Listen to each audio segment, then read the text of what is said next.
We know that Oklahoma is officially a member of the SEC, but when that schedule gets revised and the format gets revealed, then it's going to sink in even more. So, Oklahoma fans, gear up. We don't know what you want. We would love to hear your comments and questions regarding scheduling in the chat. We will talk recruiting. We will cover anything you want us to cover. Leave those comments and questions. Consider supporting here at the Voice of College Football. It's Boomer Sooner Hour with OU Talk here each and every Wednesday. Jason Ray's up top, our post-game host here at the Voice of College Football. Jason Watkins down below, College Football Hall of Fame podcast. Jason's, we appreciate you being here. Absolutely. How's it going, Mark? I am doing just fine. Great to have both of you. And I love, well, when it comes to college football, there's nothing like the game on the field. But in terms of off-season talk, I love rankings. I love ratings. I love schedules. I love trying to work out all of that, figure out what's best, figuring out, okay, if Conference A brings in these two schools, how should they redivide the conference divisions, pods? All of that business is intriguing to me. Well, the powers that be are digging into that right now and have been for several months. And we are expecting some kind of conclusion to this down at the SEC meetings in Destin. So, Jason, up top, where do you think this is headed? Where do you think it will head? What do you prefer? What do you think makes sense? Yeah, I mean, I think from my perspective, I think the 9-game schedule makes the most sense, right? I mean, we talked about this a little bit before we went on camera here, but you get to preserve some rivalries that way, whether they've been long-standing rivalries, excuse me, or whether they've been some rivalries that the SEC's kind of manufactured here over the last few years. And when I say manufactured, I'm talking about maybe like Texas A&M, LSU has been a rivalry that's not necessarily traditionally been one, but it's kind of been created through conference realignment. So yeah, I mean, I think competitive too. So yeah, so I think it makes the most sense for it to go to 9. And I think Mark, you and I have talked about this on several different occasions. I think the one impact of negative impact of conference realignment, and in some cases it's severed some of those traditional rivalries that we've seen. Whatever you want to talk about, if you want to talk about Nebraska, Colorado, if you want to talk about Oklahoma, Nebraska, there's been quite a few rivalries that have been changed, and I think you're going to see Oklahoma and Oklahoma State as a Bedlam matchup. Probably not going to happen for the near future, right? So I think it makes sense to go to 9. I think that just logically, in terms of what that scheduling should look like, you have your 3 non-conference games accompanied with the 9 conference games in that schedule. J-Dub, it sounds like you're ready to unleash on this thing, so go to it. Yeah, it's we were talking about this on my live show last night, and it's just, to me, it's the most asinine thing in the world for you to start thinking about. You're bringing in 2 big rivals in Texas and Oklahoma, which is fine, but we've talked about this a lot I think you and I have talked about it quite a bit over the last few weeks, that what makes college football go is rivalries. And you're about to cut this thing. You're about to cut half of them if you go to this 8-game schedule, half at least. And there's some that have 2 big rivals. So really, you're as many as 2/3 of the big rivalries in the sport, particularly in the league, are going to go by the wayside. That means you're not going to have Texas A&M and Texas again. I mean, they haven't played in 11 years. So they're not going to do that all the time. They're not going to be playing that every year. You won't have Tennessee, Alabama every year, but you'll have Tennessee and Vanderbilt every year. You're not going to have the oldest rivalry in the South, Auburn and Georgia, but you'll have Georgia and Florida every year. I think that not only is it bad to take away these rivalries, but it's also bad that you're looking at a situation where this is not going to have equity either, Mark. And I just feel like it's one of those things that I don't understand it. And It all comes down to the coaches and athletic directors. And you heard Nick Saban yesterday saying how it's all most important thing is what the fans want. Well, I haven't heard a single creator in the SEC, and I watched a lot of them, that have said they want it to go to 8 games, and yet it's all about the fans. I just think that's BS. All right. So we got a lot of things going here. I posted a video yesterday where basically I took what Sankey said about the 366 model or the 177 model and said, if I'm restricted to these two models, this is what I would do. These would be the 3 protected games for me for each team. Not easy to do. It's easy to say that team should have those 3 and that team should have those 3. But when you do the entire schedule, then you run into conflicts, of course. And then I went through the 177. Okay. Sankey mentioned bowl eligibility being a situation or an issue to look at. And when you look at it, the SEC plays 4 non-conference games right now with the 8 conference games, and most schools play 1 Power 5, and then they've got this smattering of pushover group of 5 and FCS. Some of them will play 2 Power 5s, but therefore what you've got is you basically have the decision to either go to a 9-game schedule where, do the math, folks, it's easy. 14 games played within the conference is going to go 7-7. They're all playing each other if they play that additional conference game, as opposed to going out there and beating up a bunch of nobodies and going 14-0 or 13-1 with Vandy losing to Middle Tennessee. And it doesn't matter for bowl eligibility anyway, because they're 2-10. So basically, the conference is going to lose 6 to 7 wins per season spread throughout the conference that may take a bowl spot away from a Missouri or somebody not reaching a 6-win situation. So that was one consideration there that actually Sankey addressed and made a comment that he didn't think that it factored in too much, but it was something that they were looking at. Then you also have situation with the networks. I believe the networks are pushing in here a little bit to say, we need the best matchups. We need the best games. And so obviously the SEC and ESPN, they're tied at the hip now. That's all they've got is their ESPN contract. And so I'm sure ESPN is nudging this along to a certain extent and has some level of weight to say, we need this, and that. And now to both of your points, especially you, J-Dub, about the rivalries. Okay, I don't know why this is so difficult. For the last 30 years, the SEC has been split into 2 divisions, and for some reason, and I get it for the standpoint of uniformity, they have declared that there has to be a cross-division rival for everyone. Yes, Alabama and Tennessee, absolutely. It's a historic rivalry. It needs to be played. Auburn, Georgia, as Jason mentioned, the oldest rivalry in the South, has to be played.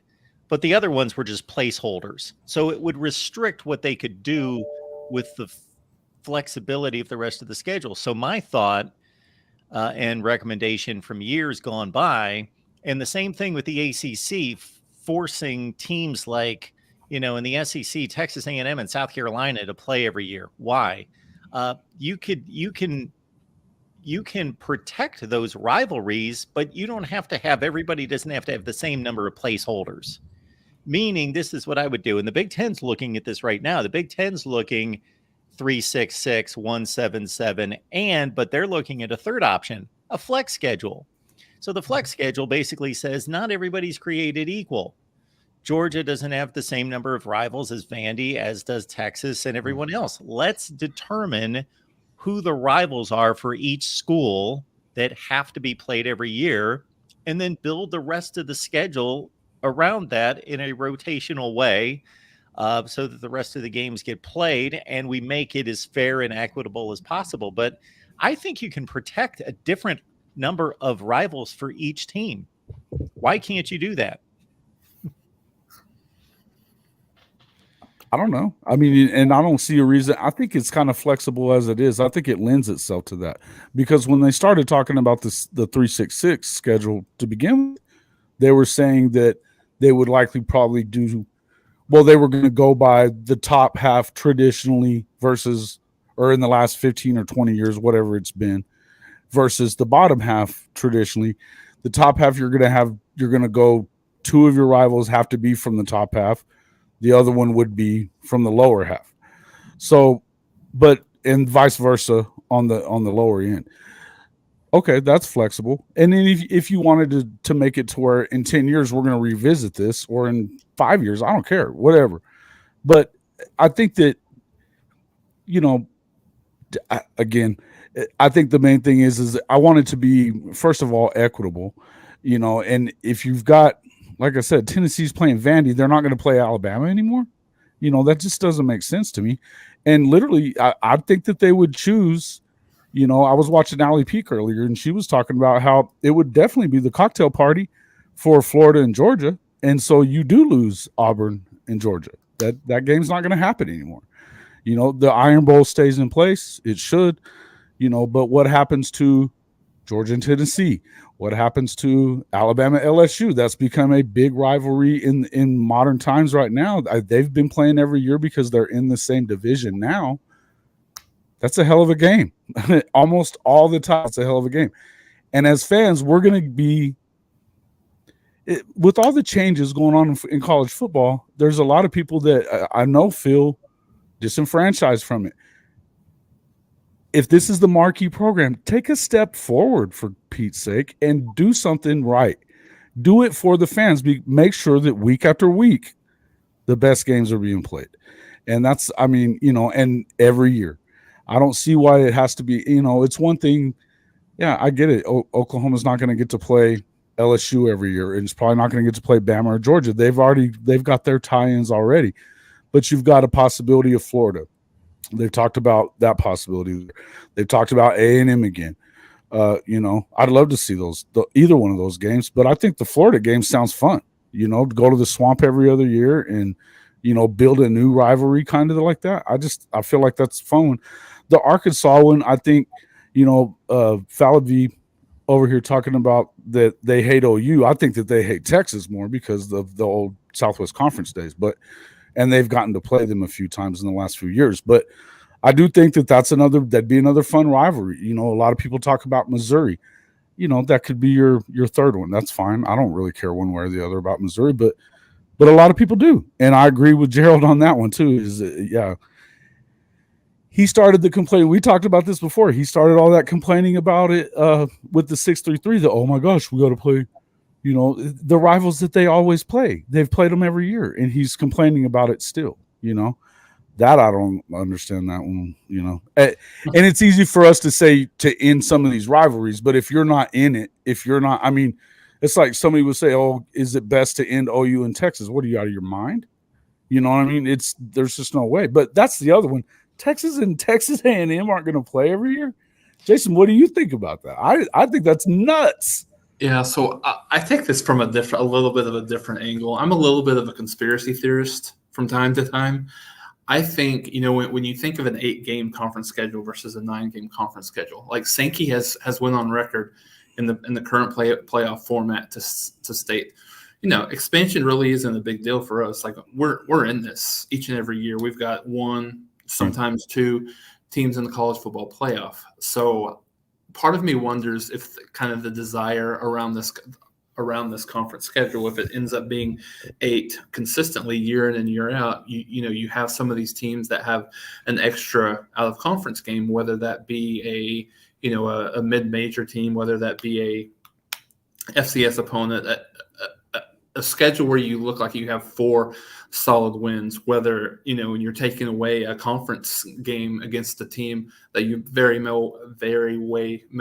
sorry, I can't speak today, you may very well lose to. And so I wouldn't be surprised in the back of the decision-making mind here, is this an idea or a ploy to get more SEC teams in the expanded college football playoff? When you look at it from that perspective, you know, hey, we don't want these teams beating up on each other. We want to get 3, maybe even, you know, 4 teams in this playoff each and every year. I mean, that's another thought process that I had, just kind of thinking of that. I don't think there's any doubt that weighs heavily in the conversation, that thought process, and it's a You bit kind of of an saw it last educated season, guess. right? Yeah, there's not a formula. There's not a formula to it. It's not like it's not trying like the NFL in such a way that they would try to figure out what the schedule would need to be to get the most teams in the playoffs, any one division or conference, because it's not an objective system. It's a selection, but you can kind of try to position your teams in the best way because you know that the schedules are going to be good enough. There's no way that they're not going to be good enough. So they can play 7 conference games and their schedules are still going to be tough enough that the committee is not going to look down on any SEC schedule. So why not have the best records for our teams to try to fit in as many playoff teams as possible? I still feel like you're going to have enough of those teams that not every team in the SEC is it's not murderer's row from top to bottom. You know, it's just not. So, I mean, somebody, and I love the podcast, but the SEC podcast was talking yesterday about, or a couple of days ago, maybe about Missouri being one of the top teams. And well, that's because the East is trash, but they're not going to beat Georgia. I mean, come on. But traditionally, these guys are not going to get that much better. I can't even imagine it, you know, and Vanderbilt, come on, man. Vanderbilt. Well, and again, and I think that Oklahoma and Texas may struggle going in. I don't think it's just as easy as walking in there and all of a sudden you're going to win the conference. So I'm not understanding the point. To me, the SEC is a murderer's row. That doesn't mean everybody's a national championship contender. Of course they're not.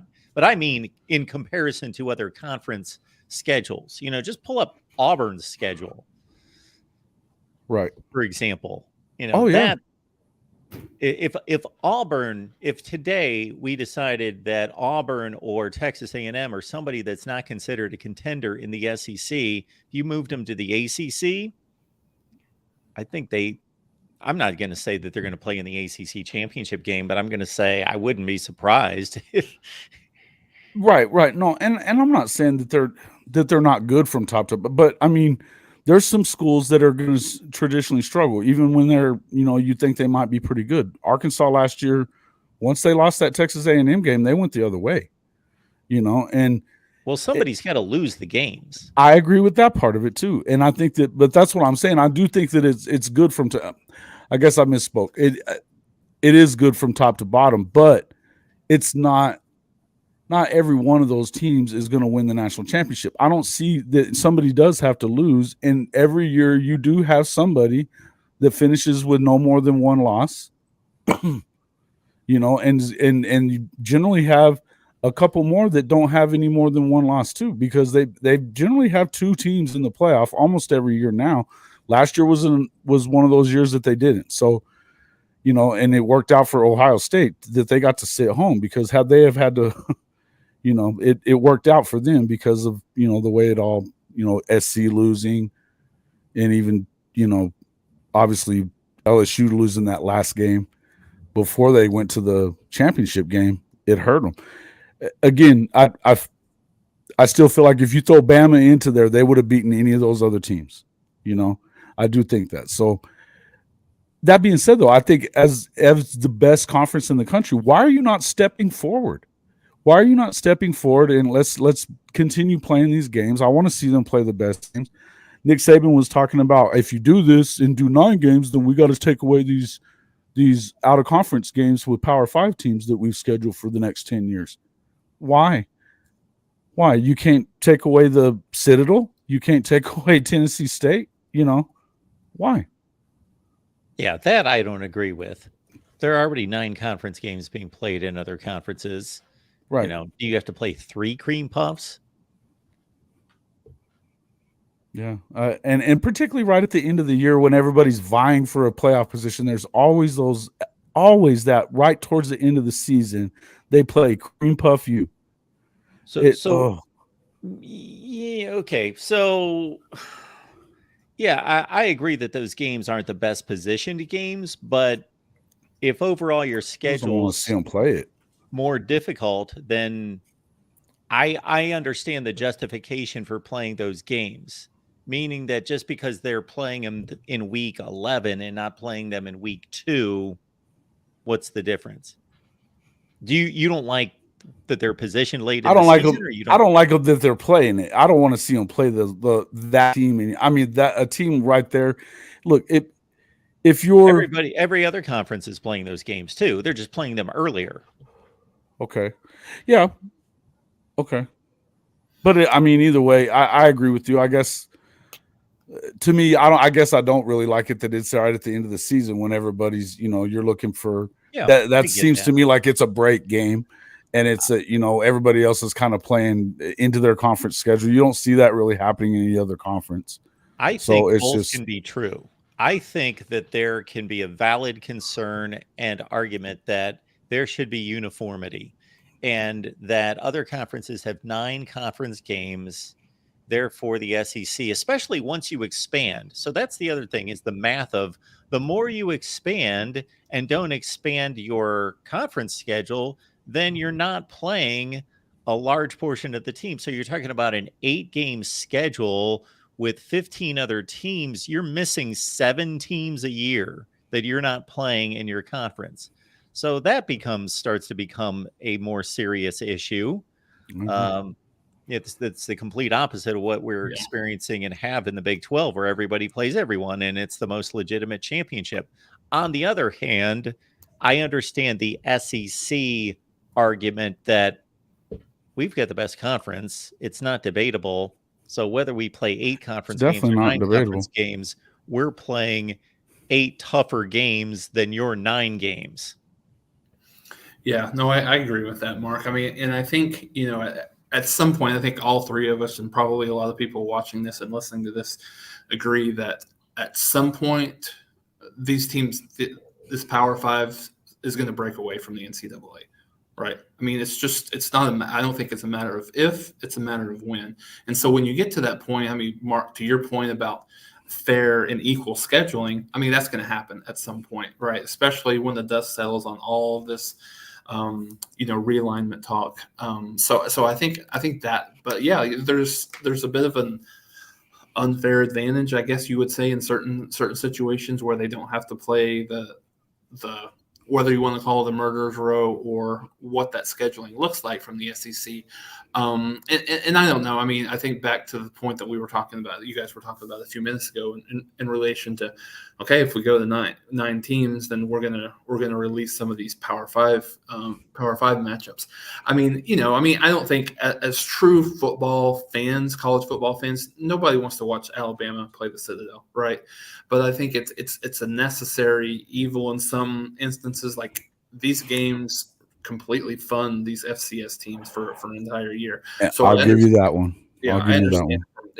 And that's what I mean. I mean, that's just a necessary evil. Yes, I mean, how often? Once every 20 years, you're going to see an Appalachian State over Michigan type of situation, maybe once every 25, 30 years. But those games largely are typically non-competitive. So I think the perception, I mean, Jason, you mentioned, I think the perception is it is a little bit of a break for the SEC in terms of having it being later in the year. Yes, Mark, you're right. It doesn't matter whether it's game 1 or whether it's game 10, but I think the perception is, okay, this team needs a little bit of a break from the murderer's row, the tougher schedule, and so I think they're strategically putting those games there. At least they have historically.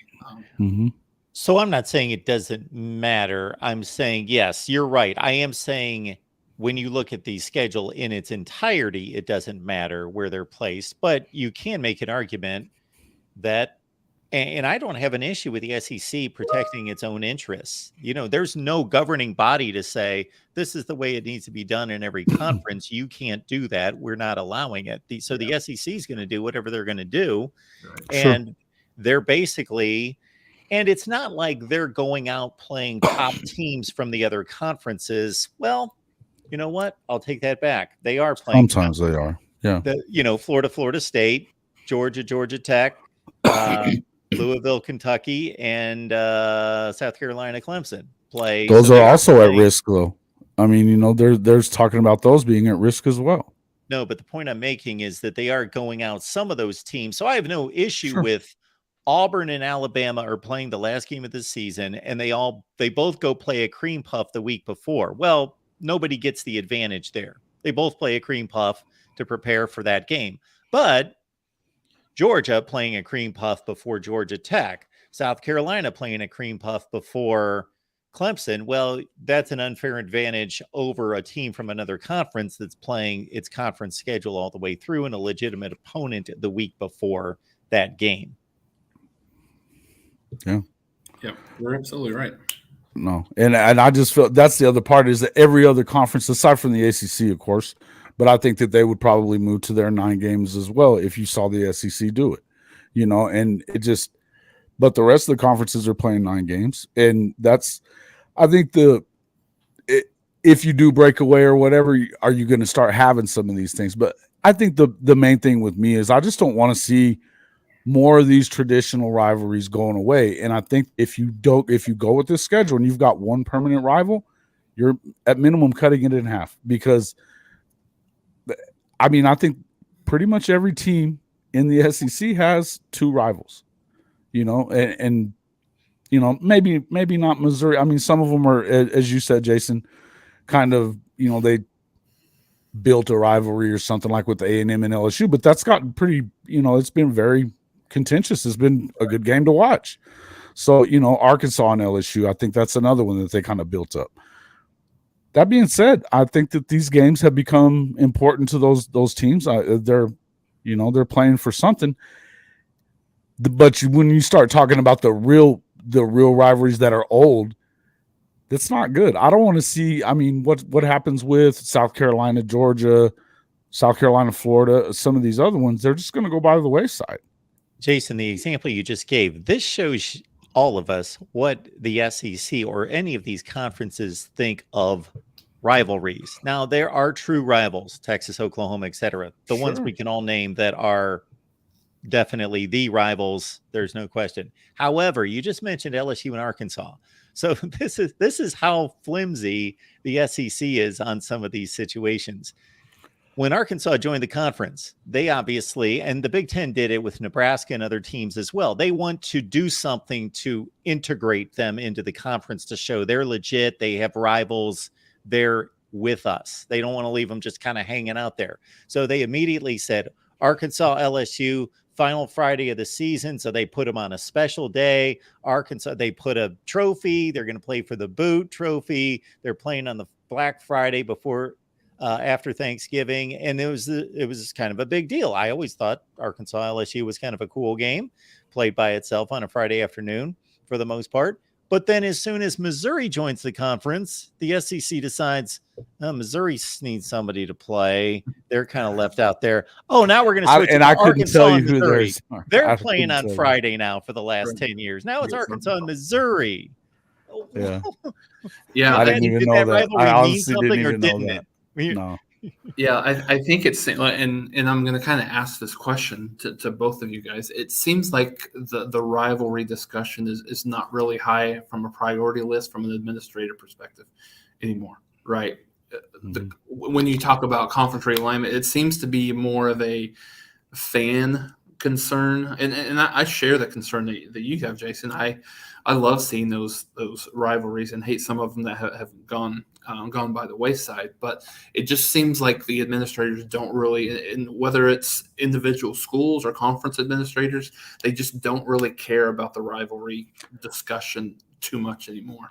Well, I can see where A&M doesn't care about playing Texas every year because they generally get their butt kicked. It's kind of like Oklahoma and Oklahoma State. It's a lopsided affair, so I can see where that would say, that's, and the reason I had said the Mizzou on that one is that, I mean, even Sankey brought up that one from the old Big 8 days. He had brought that up at one point.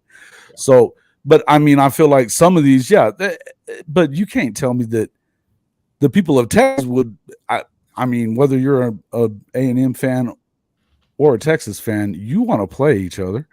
And I think it's huge, especially after not playing for, 10, 11 years, man. That game should be being played. I want to watch it, and I couldn't care less about either one of them, but I want to watch the game. those games mean something. I think that the LSU A&M game has become a game, even though that was a kind of a built rivalry, but you have to build something when they come into the league, right, Mark? I mean, you have to do something with it. So, and I think that some of them are going to kind of, I think the A&M South Carolina every year, who gives a crap about that one? But I mean, well, that's and what I was talking about they've earlier. only played It's a Georgia. Placeholder. They just needed a placeholder. Right. They've only played Georgia once, but they've played, South Carolina every year. So it's weird, but now you have an opportunity to kind of fix these things, right? And so with the 633, it seems to fix everything that's wrong. I don't know that I can't, adding a ninth game in the best conference, it doesn't seem like if you even having a loss, it shouldn't punish you that much if not playing a game isn't going to punish you that much. I mean, I don't understand that. But my point is that, and Sankey's the one who brought it up, right? But I've brought it up in the past. Yes, my point is that if that ninth conference game is replacing a cream puff automatic win, then those 14, or my math is off, I keep forgetting Oklahoma, Texas, those 16 teams playing is going to be 8-8, not 7-7, 8-8, because they're going to play each other. So the league's going to go 8-8 versus going out and play nobody, and they're going to go 15-1 or 16-0. So you're taking 7 wins out of the conference somewhere.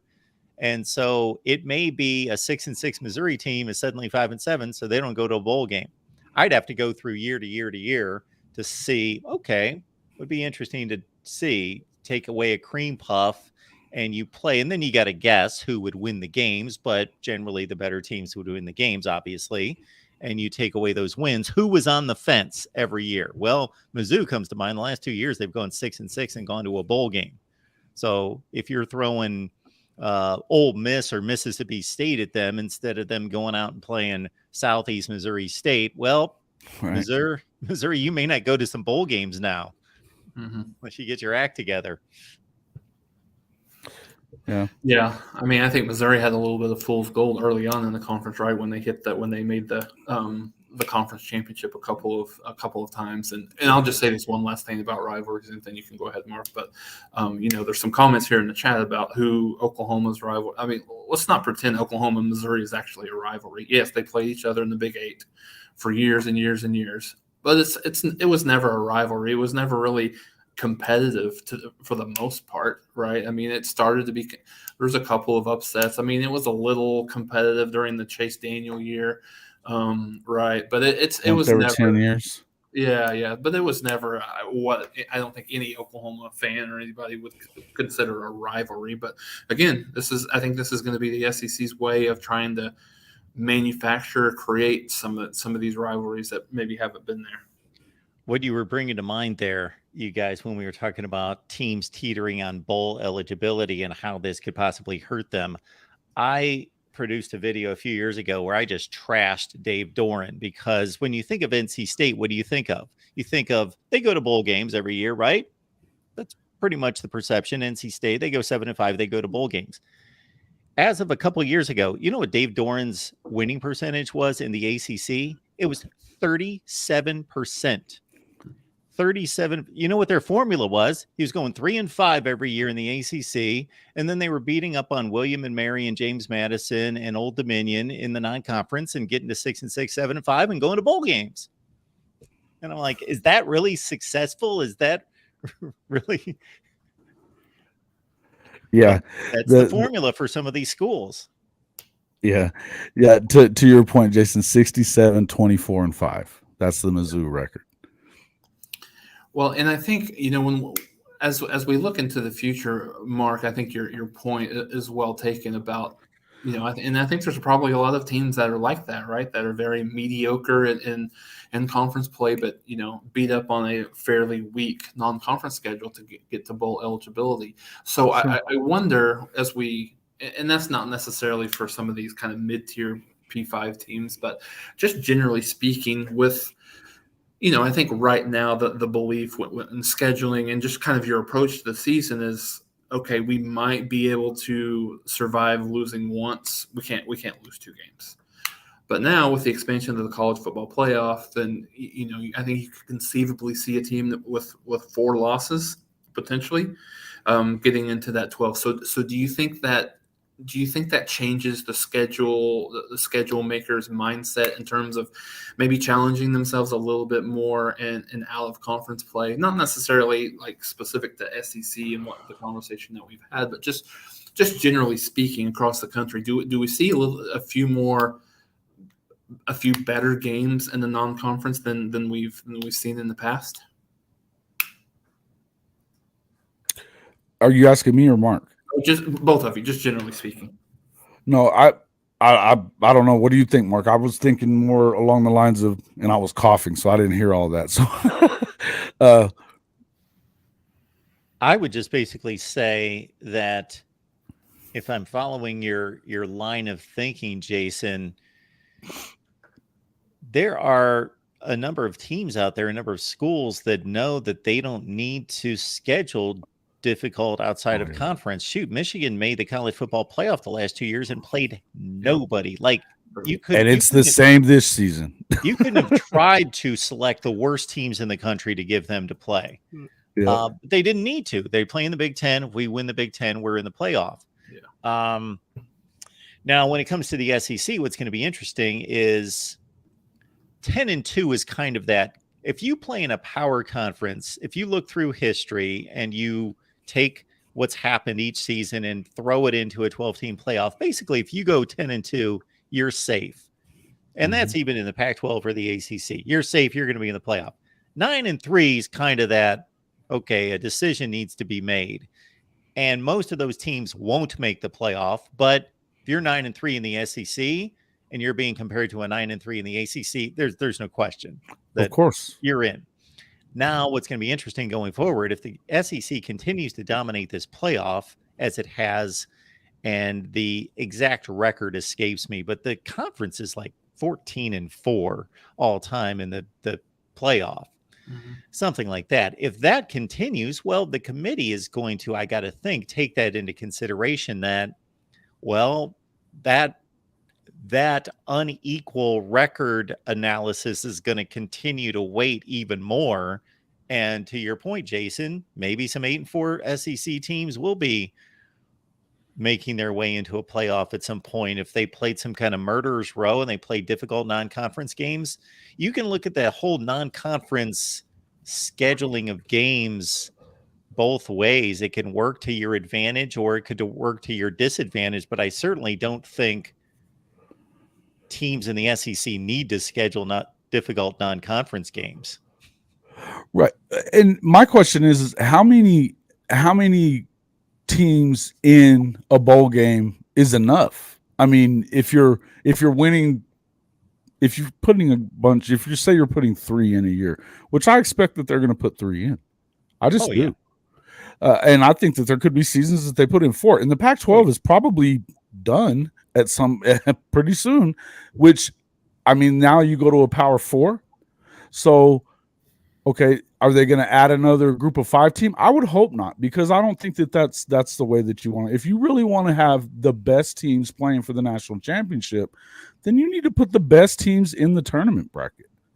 And I mean, listen, I'm not trying to say that I don't want to see any group of 5 teams in there, but if you're actually wanting the best teams in there and playing for this thing and crowning a true champion or whatever you want to call it, I think that you want to put the best teams in. So if you've got, you're probably going to get a couple of teams at minimum from the Big Ten every year. You're going to get 1 each from the ACC and Big 12. Every once in a while, you might get 2. You might get 2 or 3 from the Big Ten, and then you should get 3 pretty much every year from the SEC if it continues the way it is. I don't see why it wouldn't, but again, I just feel like that's one of the things. Are the bowl games going to be as important for the rest of the league? Don't get me wrong. No. I know it's important for the schools that are mid-tier, but I mean, if you're the conference, is that who you're supposed to really be worried about? I mean, if you're trying to continue bringing the brand of the SEC itself up, don't you have to do that by beating everybody? And Yeah, to me, the bowl games are, and this is no grand statement, it's obvious to everyone, the bowl games are lessening in value. They already have, and they will continue to do so, even more so with this 12-team playoff. However, they still make a lot of money. I went through the ACC with what they're trying to do with revenue distribution. The payouts are still, even to marginal bowl games. The Holiday Bowl pays $6.5 million a payout per school. So that's still significant. Yeah. And Cheez-It Bowl was pretty similar, wasn't it? And then for the football coaches, 15 practices or whatever the number is. That's important. I know that part is important. Yeah. I agree with that part. And there's still something stuck in most of our minds about, did you make a bowl game or didn't you make a bowl game? And what's your bowl record? and so it's still kind of a big deal. Yeah. And they've changed what was bowl eligible in the past as well. I mean, what can they not do that? I mean, I think if you're maybe not below 500, but you end up below 500 now with 6 and 6 teams, chance to maybe get back to 500 if you're, I guess if you went, because they're going to have to. So it's basically your point that the SEC shouldn't care how many teams make bowl games. I didn't say not care. I said what is enough. I mean, if you're going and you're winning, the national title more years than you're not. They've won 6 out of 9 playoffs. They're clearly the best conference. What is enough teams getting into a bowl if you're the conference and you're winning the national championship 6 out of 9 years? I think you want both. If you're the SEC, I think you want both, right? I think you want to find a way to have both. We want to maximize at the expense of your rivalries, though, of half your rivalries. I don't think I still don't think they care too much about the rivalries. I think they're more about And I think that's the problem, is that they don't care about the rivalries. I think the rest of the college football fans, that's what they care about. We've talked about it with realignment, how much that what matters in this sport is rivalries. It's not about the size of, if it was about market size, the Pac-12 would not be on its deathbed. Well, and I think Mark kind of answered this question. It's all about money. Yes, I know that these traditional rivalries are going to bring in a lot of money, right? But are they going to bring in, $6 million worth of revenue? You know what I mean? And so I think I don't disagree with you, Jason. Like I'm just playing devil's advocate to a certain degree here from a administrative perspective. But no, I agree. I'm just being passionate about it too. I'll just say, and I'm not saying that it's going to be one way or the other. I don't think that you're definitely not stopping this train it's already on the tracks. It's coming. So, but I hate it that, we're already giving up a lot of what traditional college football looks like to people. And it sucks for a lot of people. And now we're going to take away some of the best games of the season that, they always say that the regular season matters. And with this playoff, does it now? Especially if you're taking away a lot of these games.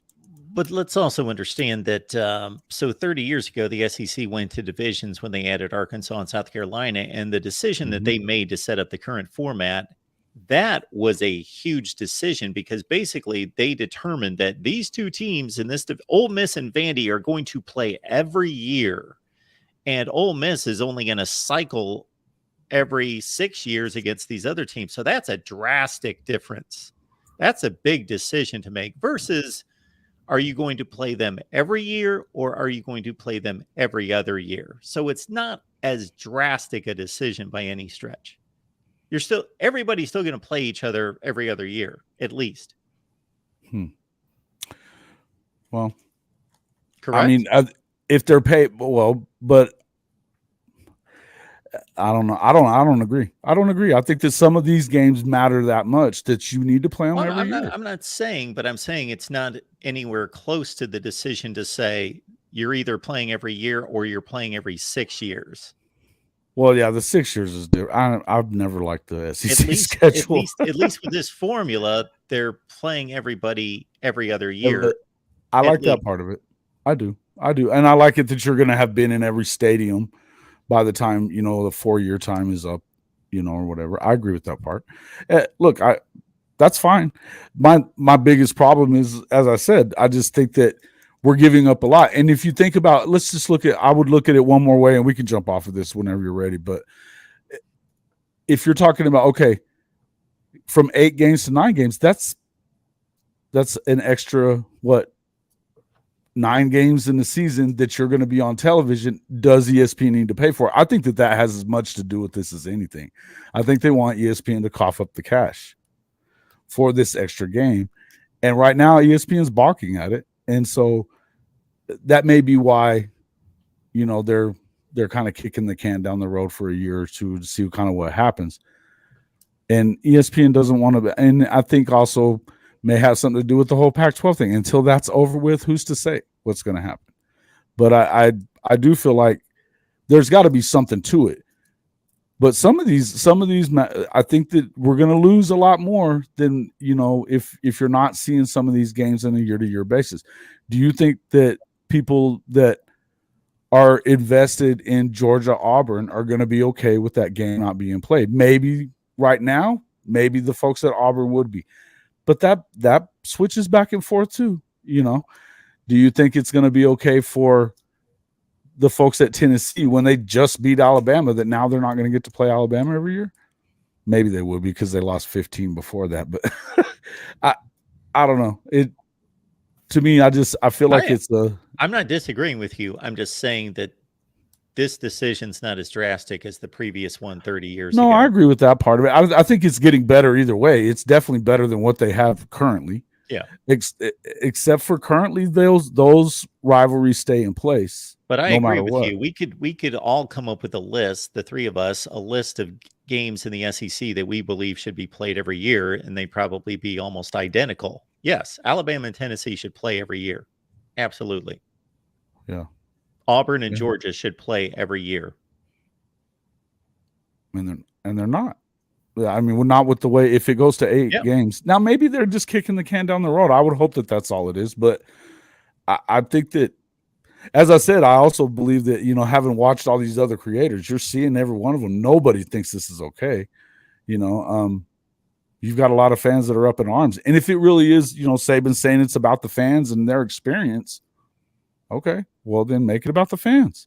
Stop telling us that when that's not what it is, because it's about your, getting into the championships or, the playoff every year. And I really feel like it's paranoid Nick Saban right now. A lot of paranoia there. How do they know what the fans want? If you really want to do what the fans want, take a nationwide poll and then take a poll of your fans. Jason up top, you wanted to hit on some recruiting that's coming up soon in regards to visits and everything else going on. Yeah, Oklahoma had a couple of transfers on campus this week. Josh Wallace, cornerback from Massachusetts, and a defensive lineman, Dejon Terry, defensive lineman from Tennessee. So I think I think Oklahoma really jumped on Terry quickly. He hasn't been in the portal too long, right? I think he just hit the portal last week. So I think, just to solidify that defensive line. And I mean, obviously we've talked about this a little bit just over the last few weeks. And I think those are the spots that BV and the team's going to continue to hit, is the cornerback spot, defensive lineman spot. Wouldn't be surprised at some point. I don't know. I mean, it's going to have to be the right fit. Wouldn't be surprised if they go for a receiver as well. But yeah, I mean, I think they no imminent commitment. Although I've heard some things about the Tennessee kid that he might be close. But yeah, I mean, I think that's a good opportunity for Oklahoma guy. He played. I'm not sure how much. I need to do a little bit more digging on him, but played a decent amount last year for Tennessee. Yeah, he looked pretty good from what I could tell for Tennessee last season, and if I don't know if you're hearing the same thing, but I'm hearing that Jacob Lacey may not be healthy, which is part of the reason that they're really, obviously, that if there's a place on this team that they really need to go after, it's defensive tackle. They've already had some big pickups there. Yep. Trace Ford being from Oklahoma State, he's more of an end guy. Mm-hmm. I still feel like you're going to see maybe Ethan Downs or maybe Grayson Holt maybe moving in, put a little more weight on those guys. I could see that happening. But I do agree. And then, but Josh Wallace, everything that I've seen from him, that kid looks really good. And I know that Oklahoma is certainly not the only ones going after either one of these guys, but as far as need is concerned, I think that I was kind of hearing the same thing about Dejon Terry just right before we came on too. That it may be going to happen because it was a surprise for everybody. Nobody even knew about it, and he was there. So, yeah, no, I agree with you. And I think whether or not they go after receiver is going to be interesting. I think they're confident in what they're going to. I know it's hard with a mid-year guy coming in Pedway, but I think they're very confident in what they're going to get from him as a true freshman, being able to push some of these guys and maybe play. So I don't know. I mean, I think it'll depend on how they feel about some of these other guys but yeah, I would be surprised if Oklahoma actually went after another receiver as well.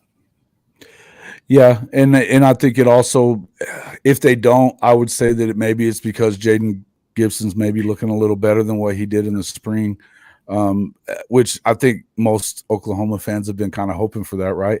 We're talking about a kid that's 6'6", he's got a lot of speed. It just seems like I know on my channel everybody says if he just gets that one ball, that he catches it clean and he goes, it might turn on his, it might turn up his confidence level and he could turn into a real game breaker. He's a young kid. I think there's an opportunity. I think that had, some of the things that have happened throughout the offseason not happened, he might have been on his way out the door. You know what I mean? I could have seen that happening. And in fact, there have been people that have talked about it a lot, different folks that I've spoken to, that he may have been headed out the door. I think it's a good opportunity for him to kind of step up. And I know there's a couple of guys out there, but again, when we were talking about last week, the whole relationship recruiting stuff, I don't know that they're too keen on just grabbing just anybody out there. And, receivers are kind of the divas of them. It seems like if they wanted those guys, they probably would have already had them. So, and I still feel like there's a lot of talent in the room that just hasn't been realized yet, maybe. I would hope that some of those guys that have been around for a little while are going to do quite a bit better this season. Jalil Farouk this is his season to step up and be the man. We won't know until he does it, but I mean, I feel like he should.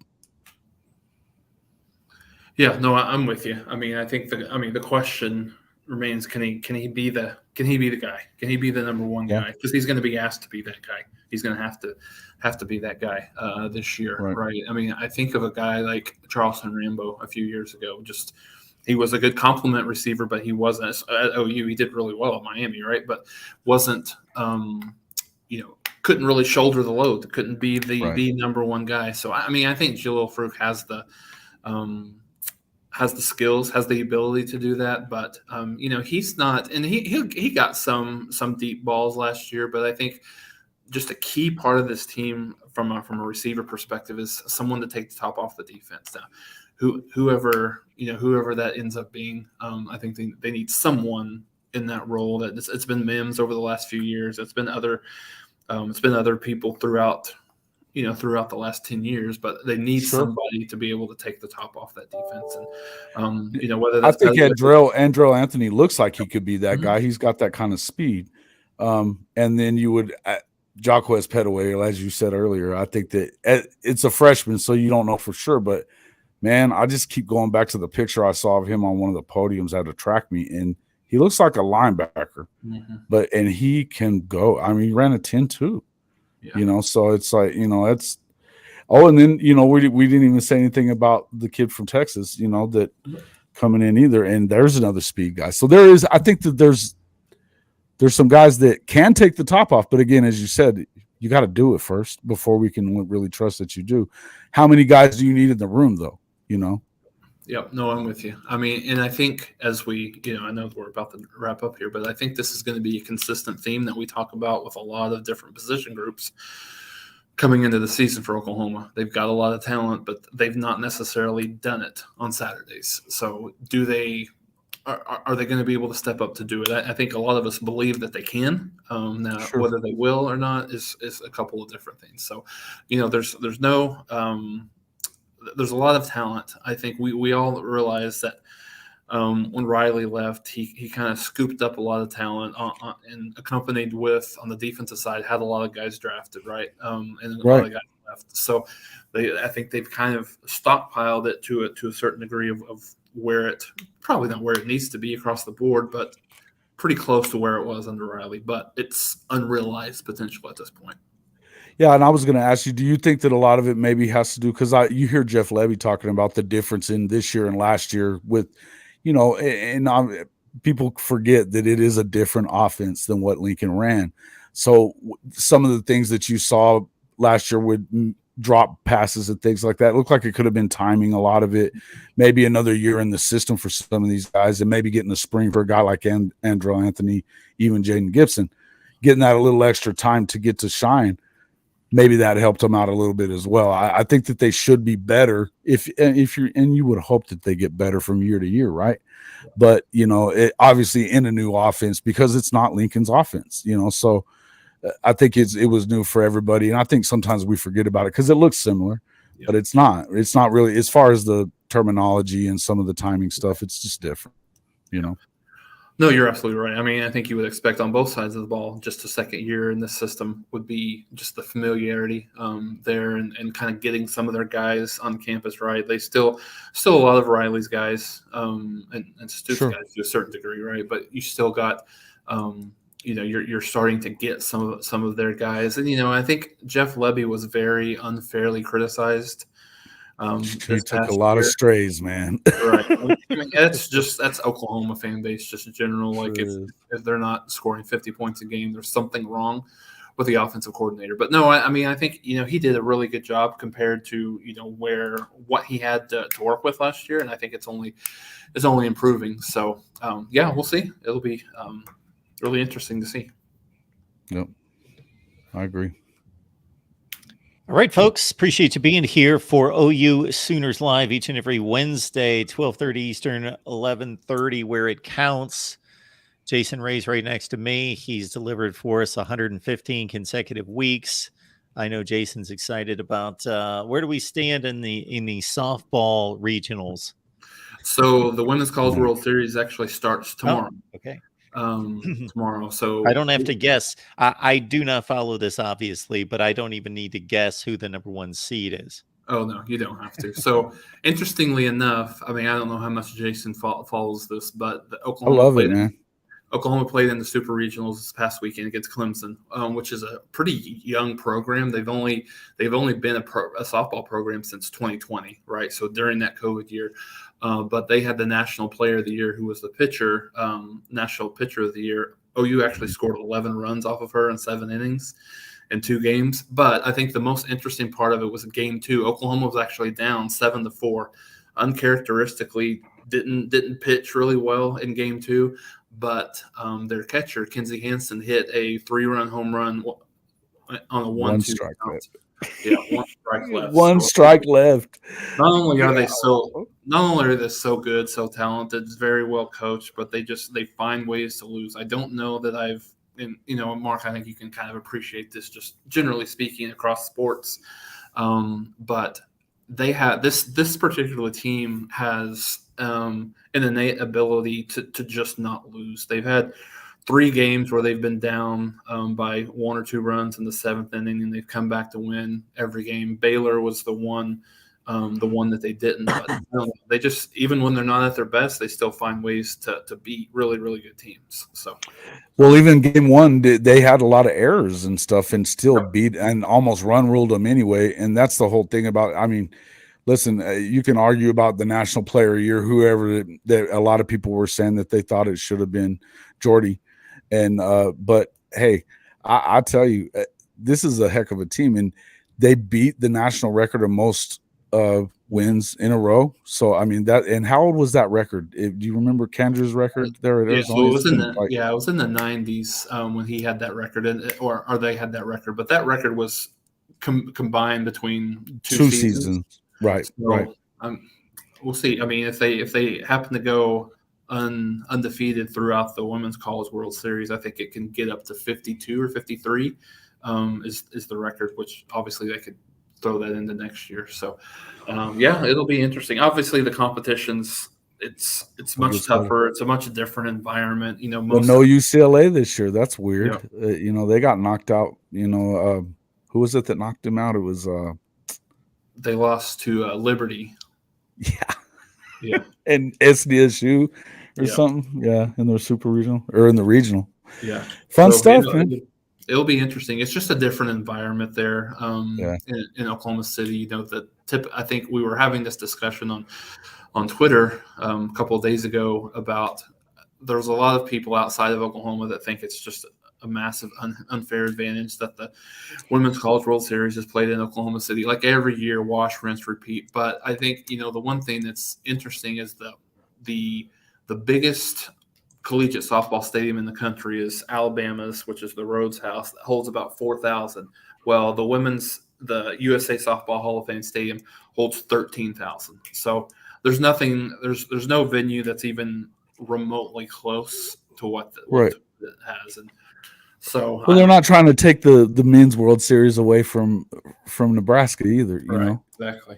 Yeah. What are we talking about? You know what I mean? And they still haven't come close to like UCLA or any of the Pac-12 teams as far as championships are concerned. So what are we talking about? They were winning them there.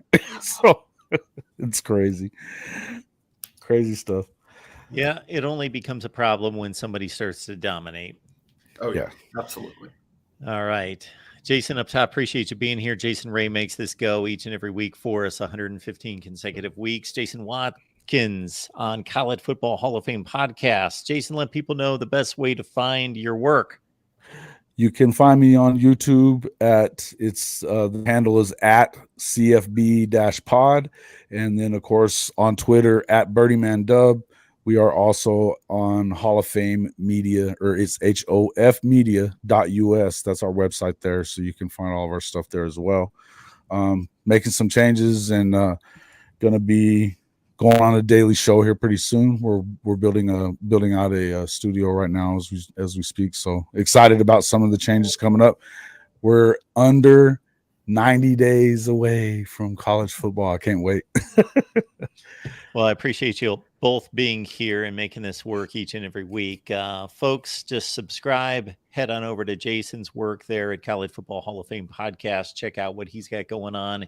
And again, we appreciate everybody's time and consider a number of ways to support us here, whether that's financially. Hit the like button on the way out, and we will see you soon. Our next show is Michigan Live, 5 Eastern.